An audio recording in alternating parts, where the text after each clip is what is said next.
793면에 있습니다. 우리 같이 한 목소리로 읽어보겠습니다. 시작. 엘리후가 말하여 이르되 지혜 있는 자들아 내 말을 들으며 지식 있는 자들아 내게 귀를 기울이라. 입이 음식물의 맛을 분별함 같이 귀가 말을 분별하나니 우리가 정의를 가려내고 무엇이 선한가 우리끼리 알아보자. 욥이 말하기를 내가 의로우나 하나님이 내 의를 부인하셨고 내가 정당함에도 거짓말쟁이라 하였고 나는 허물이 없으나 화살로 상처를 입었노라 하니 어떤 사람이 욥과 같으랴. 욥이 비방하기를 물 마시듯 하며 악한 일을 하는 자들과 한패가 되어 악인과 함께 다니면서 이르기를 사람이 하나님을 기뻐하나 무익하다 하는구나. 그러므로 너희 총명한 자들아 내 말을 들으라. 하나님은 악을 행하지 아니하시며 전능자는 결코 불의를 행하지 아니하시고 사람의 행위를 따라 갚으사 각각 그의 행위대로 받게 하시나니 진실로 하나님은 악을 행하지 아니하시며 전능자는 공의를 굽히지 아니하시느니라. 아멘. 오늘 욥기 34장 1절에서 12절 말씀, 34장 전체가 본문이긴 한데요. 이 말씀을 통해 하나님이 주시는 진리를 깨닫고 또 깨달은 진리 가운데 살아가는 복을 누리는 우리 모든 성도님들이 되기를 주님의 이름으로 축복합니다. 오늘 말씀 제목은 이해보다 신뢰입니다. 이해보다 신뢰. 어떤 사람은 이렇게 믿음 생활을 하면서 하나님이 보여주시면 믿겠다라고 이렇게 말하는 분들이 있어요. 하나님을 내가 경험하면, 살아계심을 내가 느끼면, 또 확인하면 나 그 예수님 하나님 믿겠다라고 말하는 분들이 있어요. 정말 하나님이 그분들을 만나 주셨으면 좋겠어요. 그리고 확인해 주셨으면 좋겠어요. 정말 그렇게 살아계신 분이신데 그렇게 되면 좋겠다라는 생각이 드는데, 근데 그 뒷말이 그대로 그렇게 되지 않습니다. 즉 하나님이 내가 너를 사랑한다 해서 보여주시고 기적을 행해 주시고 만나 주셔도요, 그 사람은 그 예수님을, 그 하나님을 믿고 따를 건지 안 따를 건지 그게 자동적으로 되지 않는다라는 거예요. 우리는 성경 속에서 정말 많은 인물들을 만나게 돼요. 그런데 하나님은 모든 사람들을 사랑하시잖아요. 그래서 하나님 살아계심을 이렇게 보여주세요. 믿음의 사람을 통해 하나님이 어떤 분이신지를 보여준다고요. 근데 보여주는데 그 하나님이 누구신지를 깨달은, 기적을 맛본 사람들 중에 하나님을 다 따를 것 같잖아요. 그렇지 않아요. 안 따라요. 왜 그러냐면 하나님이 하나님 되심을 보여주는 것을 볼 때 와, 대단하다, 와, 그렇구나, 진짜구나 라고 느끼는데요, 그게 나의 이익과 맞닿아 있지 않으면 금세 그 하나님의 영광과 위엄은요 그냥 아무것도 아닌 일이 돼버리는 거예요. 여러분, 인간이 이렇습니다. 하나님이 죄인된 나를 위해 구원해 주셨다라는 것은 굉장히 멀리 떨어져 있는 복이고 나와는 별로 이렇게 상관없는 것처럼 느껴질 때가 있어요.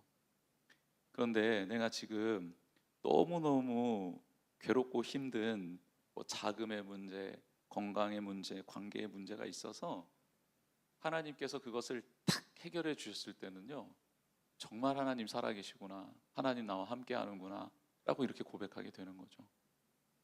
여러분, 그럼 한번 우리가 진지하게 한번 고민해 봅시다.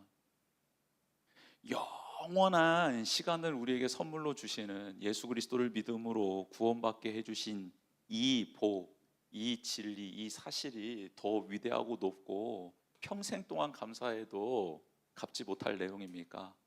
아니면 내가 지금 당한 이 환난, 짧은 인생 중에 그것도 짧은 토막 안에 이루어지는 이 응답이 정말 하나님을 경험하고 하나님 살아계심을 높여드려야 될 일인가? 비교해 보면 정말 비교할 수 없는 것이다 라는 것을 알게 돼요. 그런데 우리는 정말 하나님이 나를 사랑하시고 나를 구원해 주셨습니다. 그리고 그 하나님이 저에게 영원한 생명을 주셨습니다라는 이 메시지가 감동으로 다가오는가? 정말 가슴 떨림으로 다가오는가? 여러분, 이 복음에 대한 떨림이 없으면, 이 은혜에 대한 떨림이 없으면 다른 그 무엇을 퍼부어줘도 다 새나갑니다. 그런데 그 어떤 것이 내게 주어지지 않고 나의 형편과 상황과 처지에 응답하시는 하나님이 마치 안 계시는 것처럼 느껴져도, 아, 죄인 중에 괴수인 나를 예수님께서 생명 내어 주셔서 구원해 주셨구나, 영원한 생명을 내게 선물로 주셨구나, 그리고 이 찰나와 같은 시간 나의 인생의 여정 중에 그 은혜를 고백하게 하고 느끼게 하고 그리고 누리게 해주셨구나라는 이 은혜와 감격이 충만하면요, 그 어떤 것이 채워지지 않더라도 그 사람은 하나님과 동행하며 하나님의 뜻을 이루는 사람이 되더라는 거예요. 그래서요, 이스라엘 백성의 삶을 가만 보면 그 하나님께서 베풀어 주신 은혜와 사랑에 감격해 있는 지도자는 어떠한 상황 속에서도 하나님께 나아가 엎드리는데요, 그 하나님의 은혜와 사랑, 본질적인 그 은혜와 사랑에 충만해 있지 않는 백성들은요, 내 삶 속에 없는 것들을 고백하고 집중하며 하나님을 원망하며 불평하며 지도자를 죽이려 하더라는 거예요. 여러분, 우리는 그 하나님이 베풀어 주신 그 거룩한 은혜와 사랑 가운데 충만해져 있기를 주님의 이름으로 축복합니다. 그때 하나님이 주신 것들을 보게 되고 그것에 감격하게 되고요, 모든 일에 기도와 간구로 감사함으로 하나님께 아뢰 수 있게 되는 거예요. 그게 있든지 없든지를 떠나서 그 하나님, 나에게 신실하신 하나님, 내게 구원의 은혜를 베풀어 주신 하나님 앞에 엎드려서 기도와 간구를 하게 된다고요. 여러분, 그때 놀라운 것은 그리스도 예수 안에서 하나님의 평강이 우리 가운데 임하여 우리의 마음과 생각을 지켜주신다는 거예요. 하나님 신실한 분이시지, 하나님 나를 사랑하신 분이시지, 내가 죄인 중에 괴수였을 때 생명을 내어주셔서 나를 구원해 주신 분이시지 라는 이 하나님에 대한 온전한 고백이 흔들리지 않을 수 있도록 지켜주시겠다라는 거예요. 여러분, 이게 복이죠. 믿음의 사람들이 모든 어려운 문제들이 해결되어서 믿음의 길을 완주한 게 아니잖아요. 어려운 순간에도 하나님 앞에 나아가 엎드릴 수 있었던 사람들이었잖아요. 그들에게 그 필요가 당장 그 시간대에 자기가 원하는 방식으로 채워진 게 아닌데 그들은 그럼에도 불구하고 하나님 아버지 앞에 나아갔잖아요. 다니엘이 하나님 앞에 하루에 3번씩 창을 열고 성전을 향하여 엎드렸어요. 그런데 그를 시기했던 사람들이 다니엘을 죽이려고 왕을 꼬드기죠. 그래서 왕 외에는 신이 없으니 다른 신에게 절하는 사람은 우리 사자굴에 던집시다. 여러분, 왕과 같은 권력을 가졌던 다니엘, 모든 소식이 다 들어오는 다니엘은 그걸 알았어요. 그런데 가요. 기도하러 갑니다. 여러분, 그에게는 지금 명예가 있어요, 권력이 있어요, 부가 있어요. 그리고 하나님께서 주신 특별한 사명이 있어요. 무엇입니까? 그렇죠. 이스라엘 백성이 돌아가야 될 길을 준비시켜주는 역할을 다니엘이 하고 있어요. 사명까지 있어요. 그런데 죽을 걸 알아요. 왕이 내린 조서, 찍힌 조서는 다시는 변개할 수 없다라는 걸 알아요. 왕도 변개할 수 없다라는 걸 알아요. 아무리 왕의 총애를 받고 있지만 왕이 인장을 딱 찍으면 그걸로 끝난다는 걸 알아요. 그런데 기도하러 간다니까요. 그리고 엎드리죠. 그리고 그를 시기했던 사람들이 고발을 해요. 그렇잖아요. 그래서 사자굴 안으로 그냥 던져줘요. 이게 그가 맞닥뜨릴 운명과 같은 현실이었던 거예요. 여러분, 다니엘이 하나님, 제가 이렇게 기도할 터이니 이 조서가 기가 막히게 변화될 수 있도록, 왕이 한번 자기의 뜻을 꺾을 수 있도록 주님 도와주십시오라고 기도하지 않았다니까요. 성전을 향하여 하나님의 뜻이 이루어지기를, 하나님이 약속하신 말씀이 이루어지기를 계속해서 기도하는 거예요. 부족하지만 저의 삶을 통해 그게 예비되었으면 좋겠다라는 것을 그렇게 하나님 앞에 겸손히 기도하는 거예요. 내 필요가 채워지는 기도가 아니라 하나님의 뜻이 이루어지는 기도를 드리는 거죠. 그래서 그는 죽을 운명에 처하게 됩니다. 그런데 그걸 담담하게 받아들여요. 하나님 왜 이러십니까? 외치지 않아요. 왜 그렇습니까? 그는 그가 이 자리에 있게 된 이유, 그가 이 자리에서 이렇게 총리가 되기까지 하나님이 어떻게 도우셨는지 그 은혜와 사랑의 깊은 감격과 감동이 있었기 때문이에요. 그래서 주변의 것들이 그를 침몰시킬 수가 없었어요. 그의 마음과 생각을 지켜주셨던 거죠. 하나님은 어떤 분이신가? 하나님의 뜻을 이루시는 분이다. 내가 이 자리에서 죽을지언정 하나님의 뜻은 계속해서 그 누군가를 통해 흘러가게 될 것이다. 이 사건을 통해 하나님의 영광 받으시면 좋겠으나 그렇지 않더라도 나는 내가 할 일을 다 했다. 하나님 감사합니다.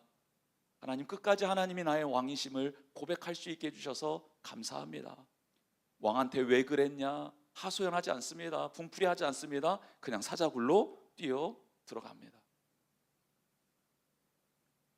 여러분, 우리가 흔들리지 않는 믿음을 소유할 수 있는 유일한 비결은요, 그 하나님께서 내게 베풀어 주신 사랑과 은혜를 고백할 때예요. 그것을 찬양할 때예요. 그것을 기억해서 하나님 앞에 감사합니다. 하나님, 그럼에도 불구하고 이 변하지 않는 진리가 저를 붙들고 있습니다. 이 진리가 저를 살리고 있습니다라고 그 하나님을 높여드리고 그 하나님을 찬양하게 될 때, 하나님은 연약하지만 부족하지만 그런 우리의 고백을 받으시고 하나님의 선한 뜻을 우리 가운데 보여주시며 이루어 주신다라는 거예요. 여러분, 욥이 지금 그런 상황입니다. 욥이 지금 답답해요. 욥이 지금 답답해요. 그래도요, 하나님을 떠나지 않아요. 하나님 앞에 엎드려요. 하나님만이 나의 의뢰인이라고, 하나님만이 나의 이 억울한 것을 풀어주실 수 있는 유일한 재판관이라고, 하나님의 공의와 정의 저는 신뢰한다고, 하나님, 저 하나님 앞에 나아가기를 원한다고 그렇게 계속해서 하나님을 찾아요. 하나님을 부르짖어요. 하나님께 심판해달라고, 하나님 다시 한번 저를 샅샅이 살펴달라고 그렇게 하나님께 간구해요. 청원해요. 여러분, 욥은 하나님이 이해할 수 없는 고난을 주셨지만 이해할 수 없는 이 고난을 가지고 하나님 앞에 나아가서 하나님이 알게 해주시기를 계속해서 간구하고 있어요. 왜요? 그는 신뢰가 있기 때문이에요. 어떤 신뢰? 하나님이 이 문제를 해결해 주실 수 있는 유일한 분이라는 신뢰.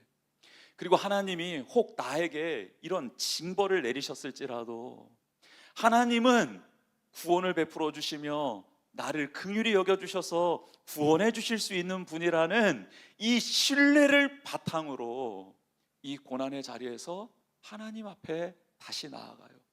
또 나아가요. 또 나아가요. 여러분, 우리가 하나님을 정말 신뢰했으면 좋겠습니다. 근데 이 신뢰는 어떻게 생기느냐? 십자가에서 변함없이 우리를 사랑하시고 우리를 위해 생명을 내어주신 예수 그리스도의 사랑을 묵상하고 고백하고 찬양하게 될 때 그 신뢰가 생겨요. 그 믿음이 생겨요.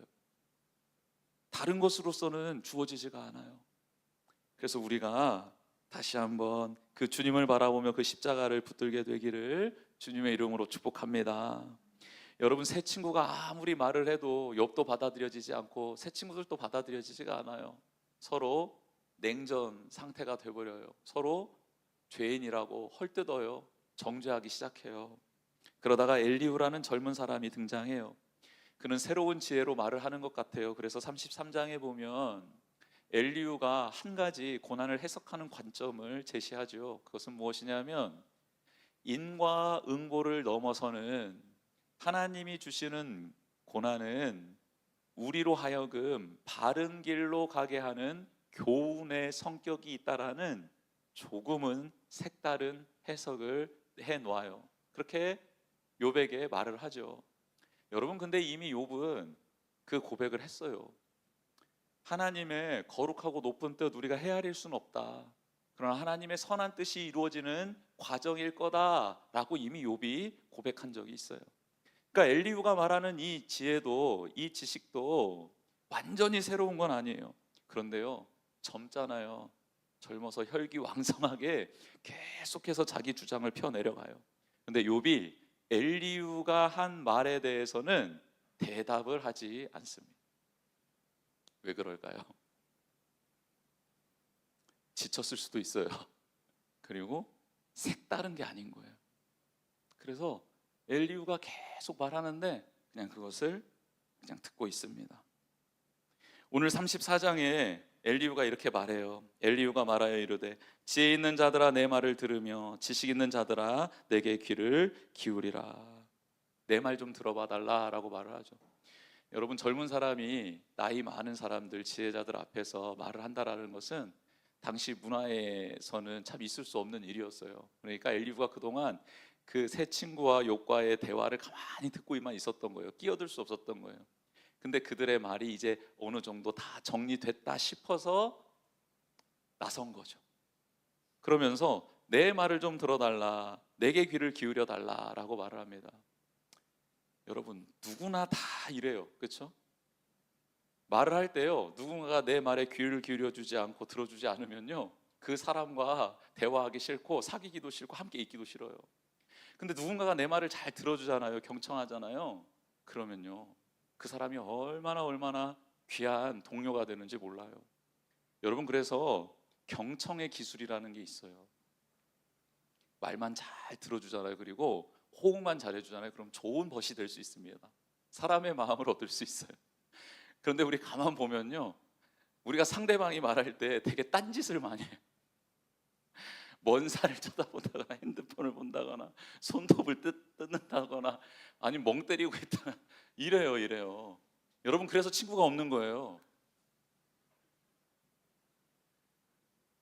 여러분, 누군가가 말할 때 한번 귀에 깊게 한번 들어보세요. 여러분, 마음과 어디가 연결되어 있게요? 마음과 뭐가 연결되어 있어요? 성경에서 보니까 마음과 눈이 연결되어 있어요. 그래서 놀랍게도요, 사람을 처음 만나잖아요. 그럼 어디를 보게 해요? 갑자기 조심해지네요. 그렇죠? 여러분, 사람을 처음 만나잖아요. 그럼요, 놀랍게도 사람들은 눈을 쳐다봐요. 제일 먼저 보는 게 눈이에요. 눈. 그 사람의 눈을 보는 거예요. 그래서 선글라스를 끼고 다니는 사람들은 라식, 라섹 하신 분이 아니면 뭔가를 숨기고 싶은, 이렇게 눈을 이렇게 가린다는 것은 뭔가를 숨기고 싶다는. 여러분, 눈과 마음이 연결되어 있어요. 그래서 누군가에게 경청을 할 때 째려보지 마시고 온화한 눈빛으로 그 사람의 눈을 이렇게 바라보는 거예요. 그러면요, 그 말에 진심, 진의가 드러나요. 느껴져요. 그리고 사실에 대해서 계속 물어가는 게 아니에요. 그러면요, 그 사람이 되게 실증을 내요. 근데 그 사람에 대해서 궁금해하는 질문을 해야 되는 거예요. 주말에 어떻게 보내셨어요? 이렇게 물어보잖아요. 영화 봤어요. 그럴 수 있잖아요. 무슨 영화 봤어요? 뭐뭐 봤어요.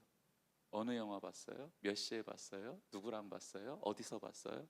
여러분, 이건 다 사실적인 내용들이잖아요. 그 사람을 알기 위한 게 아니죠. 영화 봤어요. 그럼 어떻게 물어봐도 돼요? 영화 볼 때 어땠어요? 편안했어요. 그랬군요. 왜 편안함을 느꼈어요? 일주일 동안 너무너무 괴롭고 힘든 시간들이 많았는데 그 영화를 틀어놓고 잠시 영화를 보는 동안 내 마음이 평안해지고 생각이 좀 정리되는 것 같아서 영화 보는 시간이 좋았어요. 아, 그러셨군요. 일주일 동안 무엇이 그렇게 우리 형제님을 힘들게 하셨어요? 아, 이렇게 이게 그 사람을 알아. 근데 우리는 이렇게 질문해요. 어떤 영화 봤어요? 재밌었어요? 재미없었어요? 누구랑 봤어요? 팝콘 먹었어요? 몇 시였어요? 이거 의미가 없어요. 여러분, 엘리후가 지금 말해요. 내 말을 좀 들어달라고, 내게 귀를 기울여달라고. 여러분, 이거 누가 지금 하고 싶은 말이에요? 욥이 하고 싶은 말이에요. 욥이. 여러분, 상처 입은 사람, 이해할 수 없는 고난에 처한 사람 욥이 지금 해야 될 말을 자신감 있고 젊고 자기가 똑똑하다고 이 늙은 이 장로들보다 내가 더 똑똑하다고 말하면서 지금 엘리후가 말하고 있는 거예요. 여러분, 이게 적반하장이죠. 여러분, 우리는 늘 이럴 때가 참 많아요. 여러분, 저도 조심해야죠. 저도. 왜요? 저는 하나님께서 이 교회에 담임 목사로 세워주셨잖아요. 그래서 하나님이 주신 권위가 있어요. 하나님이 주신 파워가 있어요. 그러면요, 저는 제가 말하고 막 지시하기보다는 귀를 기울이고 듣는 일에 더 애쓰고 노력해야 될 사람이죠. 근데 제가 이제 건강하지 않을 때에는 막 내 말만 하죠. 들어라고 좀 제발. 그렇죠? 그 돌빵 안 했을 때, 우리 성도님 돌빵 안 했을 때 제가 막 속상하니까 건강해지지가 않잖아요. 그랬을 때 막 강요하잖아요. 제가 하루에 한 장 읽는 게 뭐 그렇게 어렵습니까? 하루에 5분 내는 게 10분 내는 게 어렵습니까? 이러면서 그러잖아요. 제가 화가 났을 때, 건강하지 않았을 때. 건강했을 때는 어때? 뭐 그럴 수도 있죠. 하나님의 때가 되면 하루에 10장도 20장도 읽을 수 있습니다. 그때가 올 줄 믿습니다. 그렇게 기도하고 있을게요. 이렇게 나가는데 그렇죠? 여러분, 돌방 묵상 못할 이유가 있잖아요. 그렇죠? 되게 바쁘잖아요. 그렇죠?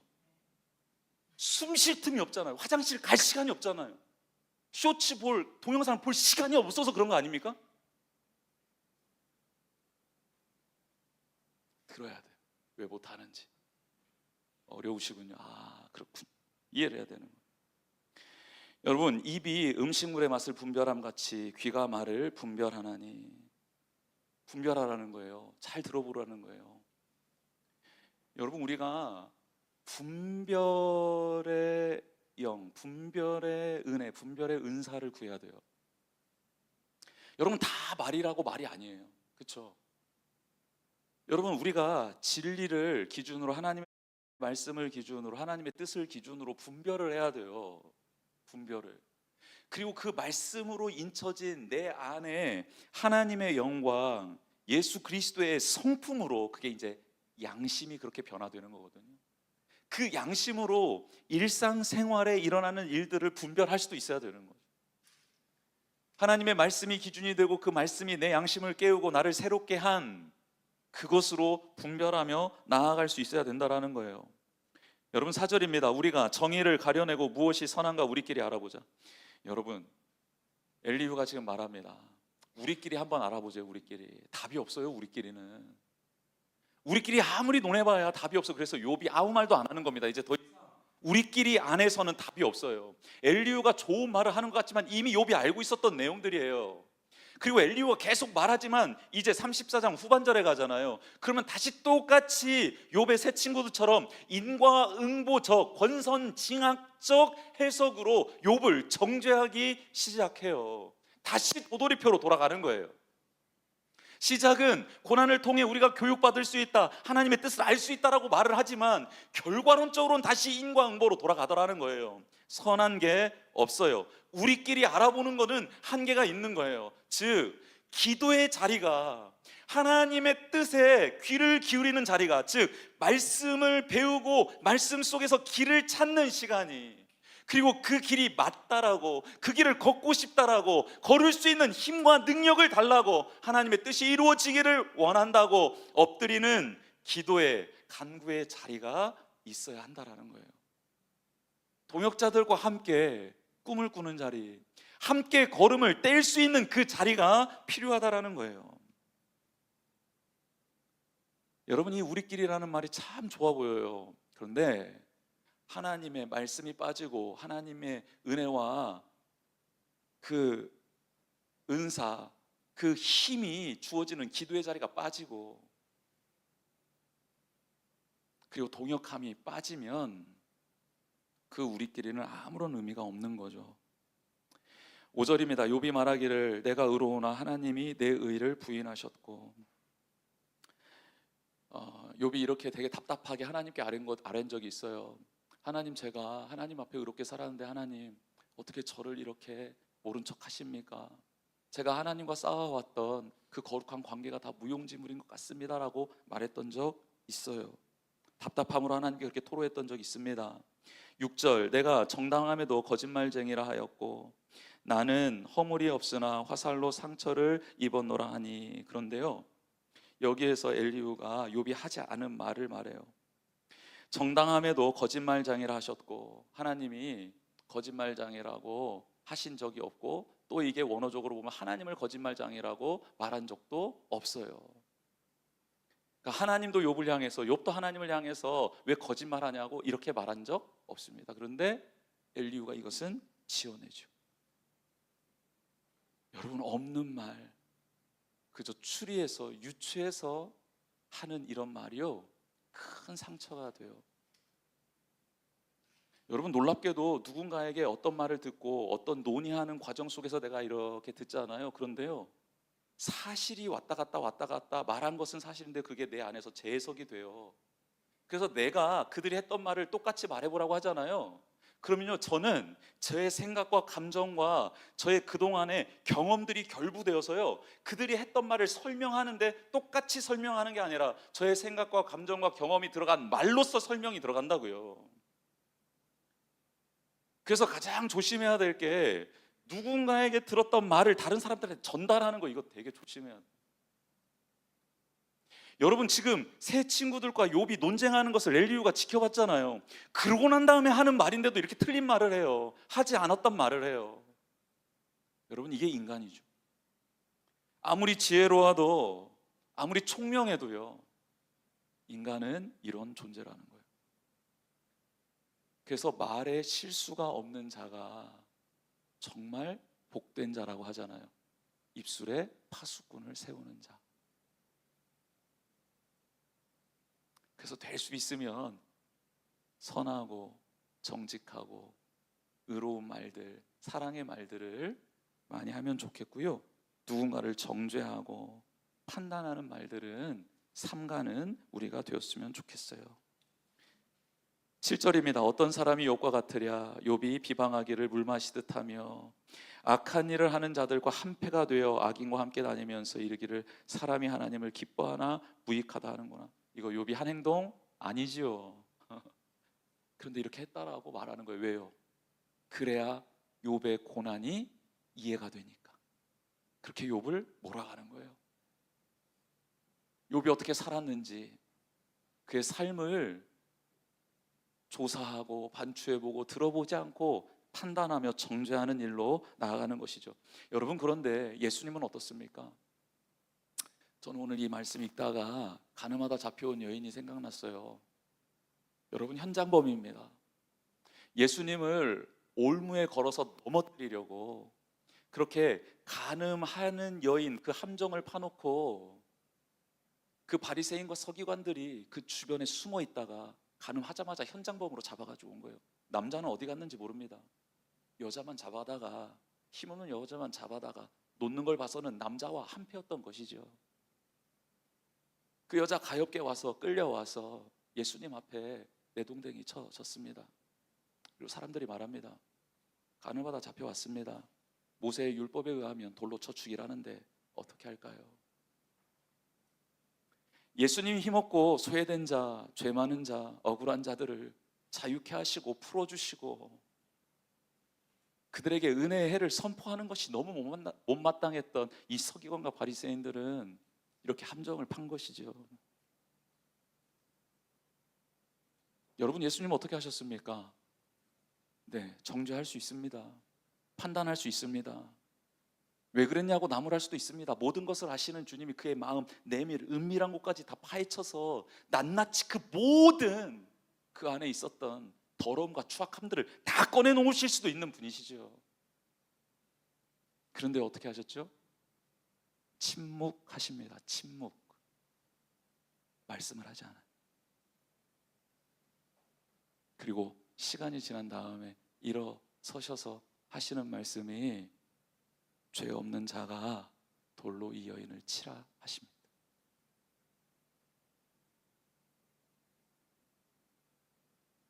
우리 모두가 죄인이라는 거죠.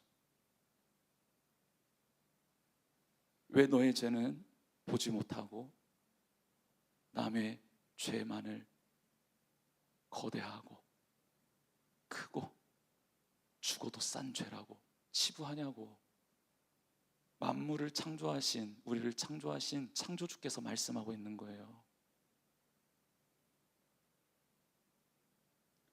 그 짧은 메시지였지만 그 메시지가 하나님의 형상대로 창조된 이들의 양심을 깨우기 시작합니다. 그들의 화석화돼 버렸던 양심에 그 진리의 말씀이 들어가 그것을 녹이고 깨부시기 시작하는 거예요. 그래서 그들이 돌을 내려놓고 떠나가기 시작합니다. 그리고 그 예수님은 처절하게 두려워 떨고 있었던 그 여인에게 다가가 그녀에게 너를 정죄하던 이들이 어디 갔냐고 물어보시죠. 여인은 그제서야 눈을 들고 주변을 살펴봅니다.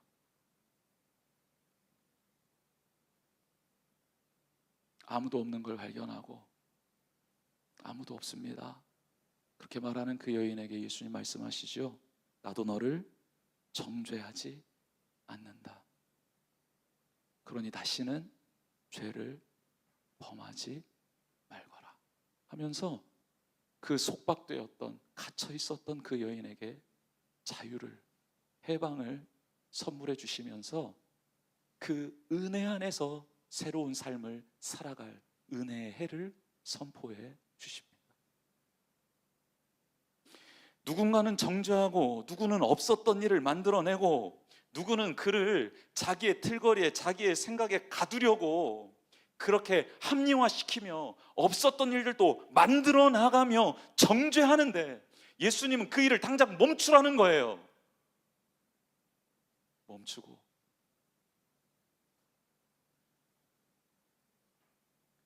나도 죄인임을, 너도 죄인임을, 그리고 우리 모두는 그 하나님의 은혜가 필요하고 은혜 아래서 새롭게 된 존재임을 고백하며 깨달으라고 말씀하고 계십니다.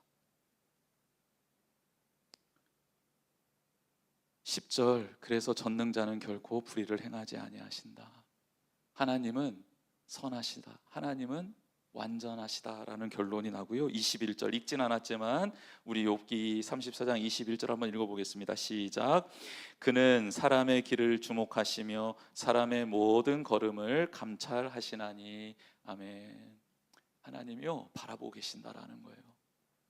하나님이 보고 계신다라는 거예요. 욥의 상황을, 우리의 상황을, 욥의 마음을, 우리의 마음을, 욥의 그 간절한 신음을, 탄원을, 우리의 간절한 마음의 소원을 하나님께서 바라보시고 기억하시고 주목하시고 그 걸음을 인도해 주신다라는 거예요. 여러분, 이해하는 게 아니에요. 하나님을 이해하고 싶습니다. 하나님이 이게 무엇인지 깨닫고 싶습니다가 아니라 하나님은 이런 분이십니다라고 하나님을 신뢰하는 게 답이라는 거예요. 이해한다고, 깨닫는다고 우리가 하나님을 더 따르고 더 믿을 수 있는 게 아니더라고요. 이해가 되면요 더 답답해질 때가 있어요. 문제가 해결되면요 그 다음 문제가, 더 큰 문제가 다가와요. 그런데요 그 하나님이 어떤 분이신지를 신뢰하고 그 하나님을 내가 고백하고 있으면요 어떤 상황 속에서도 인내할 수 있는, 또 돌파할 수 있는, 다시 일어설 수 있는 사람이 되더라는 거예요. 여러분, 이해의 자리에서, 이해하는 하고 싶다고 이해시켜 달라는 이 자리에서 하나님을 신뢰하는 자리로, 그 하나님을 온전히 믿고 그 하나님이 어떤 분이신지를 고백하는 자리로 나아가는 우리 모두가 되기를 주님의 이름으로 축복합니다. 우리 같이 찬양하며 나아갑시다. 마음이 상한 자를 고치시는 주님, 하늘의 아버지, 날